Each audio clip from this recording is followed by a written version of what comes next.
നമസ്കാരം. എല്ലാവർക്കും എൻ്റെ ചെറിയ വീഡിയോ പ്രോഗ്രാമിലേക്ക് സ്വാഗതം. ഞാൻ ഫ്രാൻസിസ് മാത്യു. ഇപ്പോൾ നിങ്ങൾ കണ്ടുകൊണ്ടിരിക്കുന്ന ദൃശ്യം വിശുദ്ധ മർക്കോസിൻ്റെ സുവിശേഷം 5-ാം അധ്യായത്തിലെ 12-ഉം 13-ഉം തിരുവചനങ്ങളെ ആസ്പദമാക്കിയുള്ളതാണ്. തിരുവചനം ഇങ്ങനെയാണ് പറയുന്നത്: യേശു ഗലീലിക്ക് എതിരെയുള്ള ഗരസേനരുടെ നാട്ടിൽ എത്തിയപ്പോൾ അശുദ്ധാത്മാവ് ബാധിച്ച ഒരുവൻ ശവകുടീരത്തിൽ നിന്ന് എതിരെ വന്നു. അവനെ ഒതുക്കി നിർത്തുവാൻ ആർക്കും കഴിയാത്ത വിധം അപകടകാരി ആയിരുന്നു. അനേകം പിശാചുക്കൾ അവനെ ആവേശിച്ചിരുന്നു. യേശു അവനോട് ചോദിച്ചു, നിന്റെ പേര് എന്താണ്?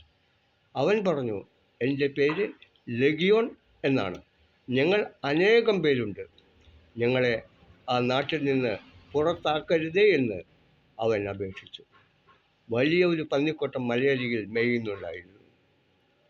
ഞങ്ങളെ ആ പന്നിക്കൂട്ടത്തിലേക്ക് അയക്കുക, ഞങ്ങൾ അവയിൽ പ്രവേശിച്ചു കൊള്ളട്ടെ എന്ന് ആ പിശാചുക്കൾ അവനോട് അപേക്ഷിച്ചു. യേശു അനുവാദം നൽകി. അശുദ്ധാത്മാക്കൾ പുറത്തു വന്ന് പന്നികളിൽ പ്രവേശിച്ചു. ഏകദേശം 2000 പന്നികളുണ്ടായിരുന്നു.